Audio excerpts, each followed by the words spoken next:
Hello friends, welcome back to Sony Mind. Look at that, I'm on a street during a very beautiful day. But I don't know why, I really don't like Volkswagen, and I saw 3 Volkswagens in a row during the time I went out for my errand today. And guess what? Don't you know that Hitler was against smoking? Therefore, you know what? I'm gonna smoke all I want. Because Hitler was against smoking. How do you feel about my introduction? Pretty random, huh? Yes, it is indeed very random. However, a few people with less clear logic might freak out about my funny introduction because I'm disliking Volkswagen and I dare to mention the sensitive word of Hitler. You see the point? My point today is don't freak out about sensitive topics. Just like Dr. Bonnie Henry said, the provincial health officer of BC who played a big part in fighting the coronavirus, said be kind, be calm, and be safe. Therefore, don't freak out about sensitive topic. And by that, I have 3 major points today. 1, if someone does not like something, don't freak out. And 2, if somebody mentions a sensitive keyword, also don't freak out. And number 3, if someone is very passionate about a sensitive topic, avoid an argument. Just let him express his views. First, everyone likes and dislikes certain things. Who made the law saying that you have to like every single thing? It's normal to dislike something, like dislike Volkswagen.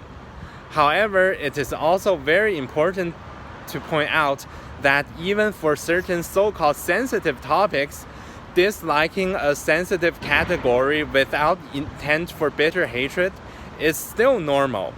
You might personally dislike a country, but foster no hatred for people from that country. It's like any other thing. Everyone can like or hate something. And if somebody dislikes something, it does not mean that that person is a malicious hater. One important thing to point out is that in the English language, hate has 2 meanings. One is an informal term for strongly disliking something, and 2, it can mean actual bitter hatred.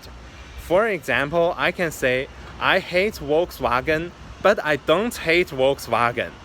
Meaning, I strongly dislike Volkswagen, but harbor no hatred for Volkswagen. Therefore, it's okay to dislike something, including so-called sensitive topic areas. And hate has 2 meanings, so don't get these 2 meanings confused. And when somebody says the word hate, you better use your logic to find out what meaning is he or she referring to. And next, mentioning a sensitive keyword is also not a sign of malicious intent.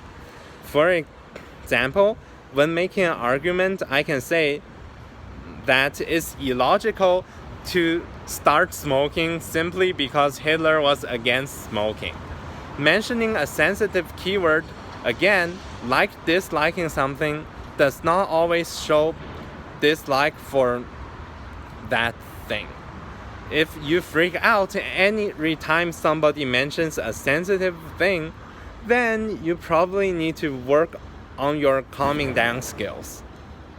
And additionally, one thing to note out for sensitive keyword is that sometimes use reducio ad absurdum, or reduction to absurdity. Reduction to absurdity is debunking an argument by using the logics of that argument and drawing a very obvious ridiculous conclusion. When saying that conclusion, what that person means is not that he supports that statement, but it means that the argument he is refuting is as ridiculous as that statement. So don't be afraid of someone mentioning a sensitive keyword.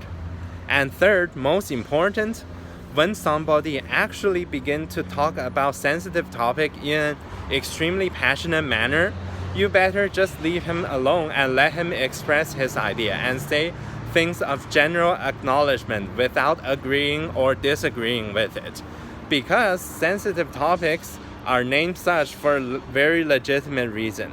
So when you argue with somebody expressing strong, irrational, and ideological driven emotion, you are likely to bring yourself into harm's way.